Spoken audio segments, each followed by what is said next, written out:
사랑은 감정과 마음을 다루는 일이다. 당연히 공부가 필요하다. 감정을 다루는 요령도 필요하고 마음을 전하는 스킬도 필요하다. 공식에 대입해 풀다 보면 답이 나오는 수학 문제와는 달리 정해진 법칙이 없는 수많은 단계를 밟아야 한다. 나이가 찼다고 저절로 이루어지는 사랑은 없다. 어느 날 갑자기 인연이 나타나 열정적인 사랑에 빠지고 저절로 행복해질 거라는 수동적 판타지는 하루빨리 깨버리는 게 좋다. 안녕하세요. 여러분의 삶이 눈부시게 빛나길 바라는 루나펄스입니다. 오늘 소개해 드릴 책은 어떻게 사랑하고 사랑받을 것인가? 사랑 수업입니다. 지은이는 윤홍균, 펴낸 곳은 심플라이프, 2020년 12월에 출간된 책입니다. 책의 저자는 2016년 출간돼 대한민국의 자존감 열풍을 불러온 책, 자존감 수업의 저자이기도 하지요. 제 채널에서도 2개월 전에 소개해 드렸습니다. 저자는 자존감 수업 책을 낸 후 여전히 자존감 문제로 고통받는 사람들이 많다는 점, 자존감에 가장 큰 영향을 미치는 것이 사랑이라는 점을 깨닫고 추상적 가치인 사랑의 실체에 대해 정리하기 시작했다고 합니다.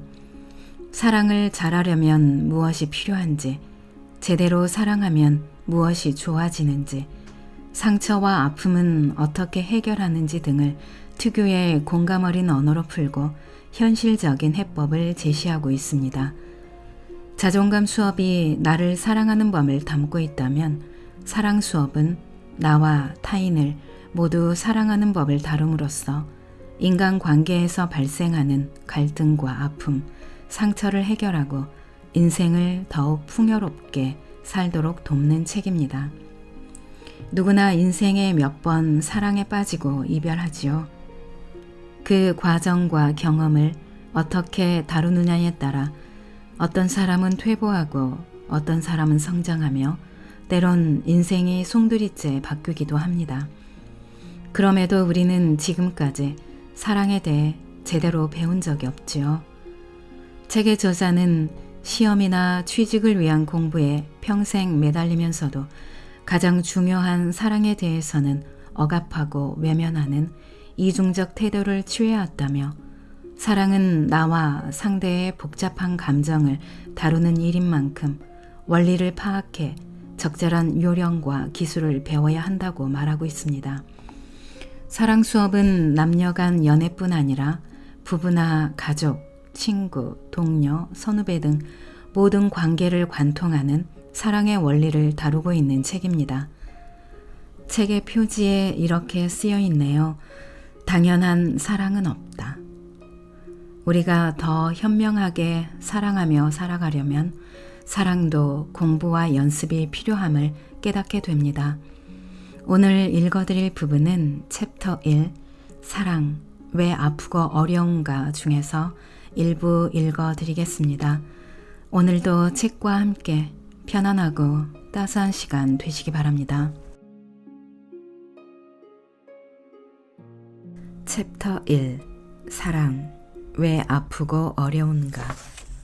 누구나 사랑은 어렵다. 인생 고민은 결국 사랑 고민. 마음이 힘들다는 하소연에는 대개 사랑 문제가 연관돼 있다.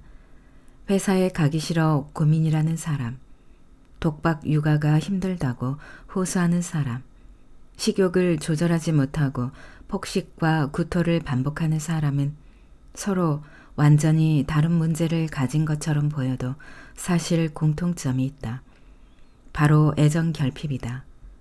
함께 일하는 사람들과 충분한 사랑을 주고받고 있다면 출근길이 그처럼 고되지는 않을 것이다.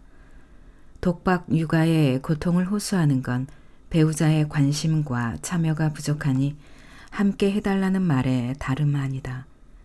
식이장애를 가진 사람의 내면에도 어릴 적 충족되지 못한 애정 욕구와 사랑의 상실에서 오는 공허함이 강하게 자리 잡은 경우가 많다. 그뿐인가? 나이 들면서 생기는 서러움도 결국 더 이상 사랑스럽지 않은 존재가 되었다는 박탈감에서 출발한다.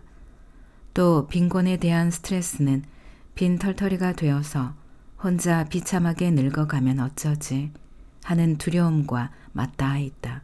나는 충분히 사랑스럽고 어떤 일을 겪어도 사랑받을 수 있다는 인식이 충만하다면 그렇게 많은 사람들이 다이어트 약이나 성형수술에 중독되지 않을 것이다. 최근 공황장애를 겪는 사람이 부쩍 늘고 있는데 그 이면에도 사랑과 관련된 불안이 깔려 있다. 심장이 두근거리고 숨이 차고 이러다 죽을지도 모른다는 공포가 공황장애의 대표적인 증상이다. 이러한 공포에는 내가 갑자기 세상을 떠나버리면 우리 애들은 어떻게 사나 하는 불안, 또는 아무한테도 도움받지 못하고 쓸쓸히 죽음을 맞이하면 어쩌나 하는 불안이 내재되어 있다. 이 불안이 공황 증상을 확대 재생산한다. 포기도 자만도 금물. 위로가 될지 모르겠지만 당신만 그런 게 아니다. 사랑받고 싶은 욕구, 사랑하고 싶은 갈망은 본능에 가까워 지극히 자연스러운 일이다. 어릴 땐 부모의 사랑과 인정을 얻고 싶어서 죽도록 공부하고, 성장해서 결혼한 사람은 배우자나 자녀의 존중과 관심을 받고 싶은 마음이 그 자리를 대신한다. 물론 타인의 평가에 흔들리지 않고 사는 것이 중요하지만 가족의 만족스러운 표정을 보고 힘을 얻는 삶을 미숙하다고만은 볼 수 없다. 80대 노인의 사랑도 그렇다. 그 연세에 웬 사랑 타령이냐고 핀잔 주지 마시라. 아무리 나이가 들어도 마음에 드는 사람을 보면 가슴이 설레고, 경쟁자가 나타나면 질투도 나고, 거절당하면 처음인 듯 절망하고 서러움도 맛본다. 생명이 지속되는 한 사랑에 대한 인간의 갈망은 좀처럼 줄어들지 않는다. 언제나 사랑을 얻길 바라고 얻지 못하면 쓸쓸하고 상처받고 괴로울 걸 알면서도 사랑을 좇으며 사는 게 인간의 숙명이다. 그러니 지금 사랑 때문에 힘들다면 나만 이런 게 아니지 하고 받아들이며 안심했으면 좋겠다. 원래 사랑을 향한 욕구는 허기처럼 계속해서 찾아온다. 다만 허기와는 달리 해결하기가 쉽지 않은 문제이다. 마음 먹는다고 금방 포기되지도 않고 정답도 없으며 많이 경험했다고 해서 능숙해지는 것도 아니다. 사랑은 참 어렵고 매번 처음 하는 듯 새롭다. 이상한 상대만 골라 만나는 사람, 진심을 다하고도 번번이 이별 통보를 받는 사람, 사랑한다면서 걸핏하면 다투는 사람도 있다. 왜 이렇게 잘 안 되는지 이유를 몰라 답답하지만 원인을 알았다고 해서 해결책이 쉽게 나오는 것도 아니다. 희한하게 남들은 사랑도 잘해서 순조롭게 관계를 맺는데 나만 유독 힘들고 잘 안 풀리는 것 같다. 그렇게 낙심하고 아파하다 보면 급기야 사람 만나는 일 자체가 귀찮고 망설여진다. 이런 과정을 거치며 많은 사람들이 혹시 내가 문제 있는 인간은 아닐까 의심하고 자책한다. 그런데 이건 사실 누구의 잘잘못 문제가 아니다. 내 탓이나 상대 탓을 해서 해결될 일이 아니다. 사랑이라는 속성 자체가 독특할 뿐 아니라 사랑을 배우기 어려워진 시대 상황 탓도 있다. 사랑의 복잡한 특성을 간과한 채 세상이 편리해졌으니 사랑도 더 쉽게 풀 수 있겠지 하고 자기도 모르게 여겨서일 수도 있다. 분명한 건 사랑의 속성에 대해 더 알게 되면 지금보다 좀 더 능숙하고 성숙하게 사랑에 대처할 수 있다는 것이다. 처음엔 김치 하나에 맨밥만 먹던 사람이 요리에 대해 잘 알게 되면 다양하고도 맛있는 음식을 해 먹을 수 있는 이치와 같다. 사랑, 자만해선 안 되지만 그렇다고 지레 포기할 필요도 없다. 이 사랑이 어려운 이유. 사랑의 세 가지 속성. 근력 운동을 꾸준히 하면 몸에 근육이 붙고 외국어 회화를 날마다 연습하다 보면 어느새 그 나라 사람이 하는 말을 알아듣게 된다. 하지만 인간관계는 조금 다르다.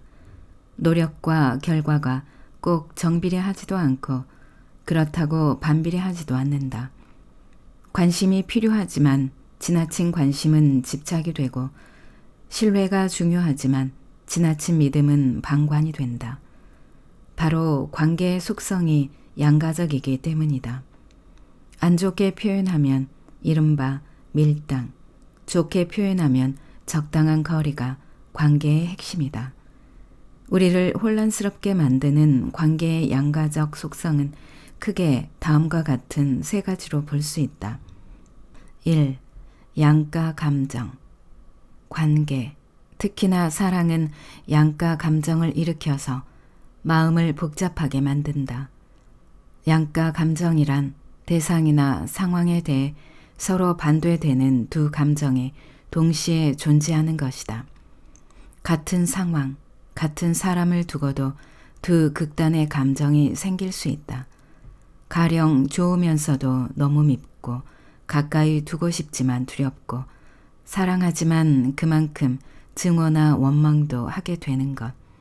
이러한 양가 감정은 다루기가 무척 까다로운데 사랑을 하면 더 자주, 더 크게 찾아온다.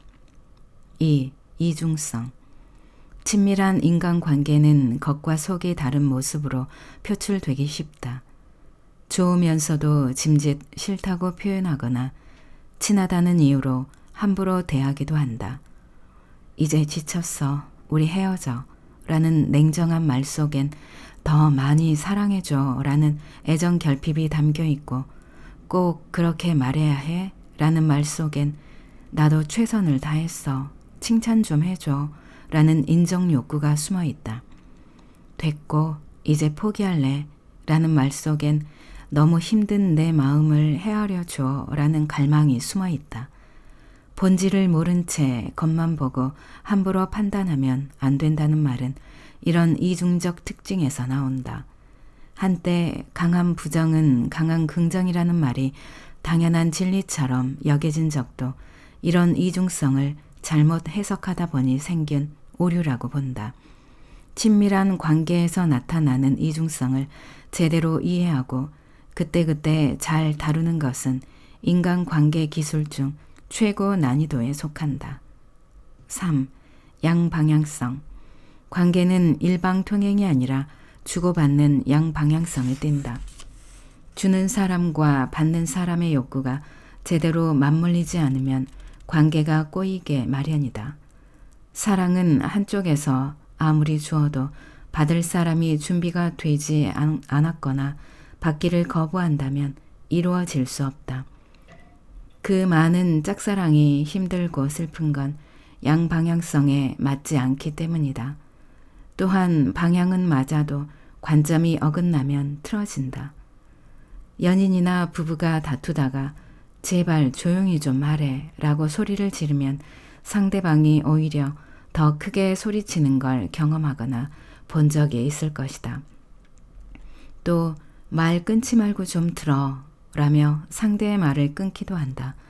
잘 들여다보면 상대가 내 말을 끊는 이유는 내가 그 사람의 말을 끊기 때문인 경우가 많다. 양방향성은 이렇게 원인과 결과가 뒤엉키게 만든다. 관계의 양방향성을 이해하지 못하면 분쟁이 생기기 십상이다. 잘못된 신화들. 사랑은 그 자체가 지닌 양가성 때문에 힘든데 여기다 사랑에 관한 고정관념이 작용해 난이도를 높인다. 가령 사랑은 무작정 참아주는 것이라거나 원하는 걸 다 해주는 것, 좀 더 나은 사람이 되도록 자극을 주는 것, 늘 온유한 것이라고 정의하는 생각이 그런 고정관념이다. 그러고 보면 우리는 사랑을 너무 대단한 것으로 여기고 있지 않은가. 내면 깊숙이 자리한 이런 생각들은 우리 삶과 사랑하는 관계를 크게 좌우한다. 여기서 사람들이 흔히 착각하거나 버리지 못하는 사랑의 대표적 신화 3가지를 짚어보겠다. 사랑한다면 무조건 믿어야 한다. 사랑할 때 믿음은 중요하지만 절대적이지는 않다. 자녀를 사랑한다면 자녀를 믿어야겠지만 지나친 믿음은 방치가 된다. 네가 다 알아서 할 거라 믿어. 넌 어릴 때부터 무척 어른스러웠으니까. 이렇게 말하며 무관심으로 일관한다면 그걸 사랑이라고 할 수 있을까? 또한 믿었던 연인이나 배우자의 외도 사실을 알게 된 후 앞으로는 어디까지 믿어야 할지 의심하는 자신이 나쁜 사람이 된 것 같아 혼란에 빠지는 경우도 많다. 믿는 게 사랑이라고 굳게 믿었는데 그 결과가 무참히 깨졌으니 충격과 혼란이 큰 것은 당연하다. 사랑한다면 무조건 믿어야 할까? 내 대답은 적당한 의심은 필요하다는 것이다. 우리는 신이 아니다. 세상은 온갖 유혹으로 가득 차 있고 사랑한다면 무조건 믿어야 한다는 정언 명령은 신의 영역이다. 인간은 변화무쌍하고 유혹에 약하며 의심투성이 존재다. 자기 자신만 돌아봐도 그럴진데 사랑하는 사람이라고 완전할 리가 있나. 믿음이라는 미명 아래 상대를 무조건 방치해서도 안 되고 억압해서도 안 된다. 적절한 관심과 간섭, 의심과 질투는 필요하다. 사랑한다면 모든 것을 이해해 달라고. 나를 있는 그대로 사랑해주면 안 돼 라고 말하는 사람들이 많다. 무슨 짓을 하든 사랑한다면 이해해 주어야 한다고 주장하고 이해받지 못하면 세상 서러워한다. 얼핏 들으면 일리 있는 말이다. 조건 없는 사랑, 맹목적인 사랑이 진짜 사랑이라고 어릴 때부터 들어왔기 때문이다. 하지만 사랑한다면 모든 것을 이해해 달라는 말은 정작 자신은 상대방을 이해하지 못하고 있음을 의미한다. 자신의 모든 것을 이해받는 게 진정한 사랑이라면 그걸 못 주는 상대방에게 불만을 품는 건 역시 사랑이 아니지 않는가. 즉 모순이 발생한다. 한 사람을 있는 그대로 사랑한다는 건 아름다운 표현이지만 실제로 수행하기는 거의 불가능에 가깝다. 사랑한다면 상대가 힘들어하는 자신의 문제점을 최대한 고치려고 노력해야 한다. 반대로 사랑하는 사람의 문제는 최대한 이해하려고 노력해야 한다. 진정한 사랑은 방향에 따라 다르며 얼마나 최선을 다하느냐의 문제다. 일방적으로 이해를 바라는 것은 사랑이 아니라 이기심일 뿐이다. 사랑한다면 이심전심이어야 한다. 사랑하는데 의사소통 능력은 매우 중요하다. 소통을 잘해야 사랑이 원활하고 사랑해야 의사소통도 원만히 하게 된다. 여기서 중요한 건 의사소통은 감정적 요인보다 기술적 요인이 많다는 점이다. 사랑과 커뮤니케이션 능력은 완전히 별개다. 사랑 없이도 소통을 잘 하기도 하고 사랑이 있어도 대화가 안 통하기도 한다. 부부는 일심동체여야 한다거나 사랑한다면 굳이 말하지 않아도 마음을 알 수 있어야 한다는 신화에 사로잡힌 사람들에게 나는 이렇게 말해주고 싶다. 표현하지 않는 사랑은 닿을 수 없다. 진료실을 찾아오는 부부들이 가장 많이 하는 말이 그걸 꼭 말로 해야 알아요다. 답은 말을 해도 잘 몰라요이다. 말을 해도 잘 모르는데 하물며 말조차 안 한다면 결과는 안 봐도 뻔하다. 이심전심이라는 사자성어 때문에 많은 커플이 깨진다. 표현하지 않는 사랑은 안전하지 않다. 이 외에도 우리가 신봉하는 신화들이 있다. 사랑으로 모든 걸 극복할 수 있다거나 가족은 무조건 사랑해야 한다는 것 등이다. 하지만 신화는 신화일 뿐 현실은 다르다. 사랑하는 사람이 예고 없이 전화를 받지 않거나 술자리가 늦어지면 걱정과 불안에 휩싸일 수밖에 없다. 나에게 말하지 않은 것이 있으면 서운하고 나 말고 다른 사람과 친하게 지내면 화가 난다. 사랑하니까 참아야 해. 할 게 아니라 찜찜한 건 드러내 문제 제기할 수 있어야 건강한 사랑이다. 가족은 사랑을 기반으로 한다지만 현실에는 원망과 미움만 남는 가족이 얼마나 많은가. 사랑하는 사이에 적절한 노력은 필요하다. 그러나 근거 없는 신화적 믿음에 매몰돼 그렇지 않은 자신을 탓하고 애써 끼워 맞추려 해서는 안 된다. 낭독은 여기까지입니다. 여러분의 구독과 좋아요, 댓글은 저에게 큰 힘이 되는 거 아시죠? 오늘도 끝까지 들어주셔서 감사합니다.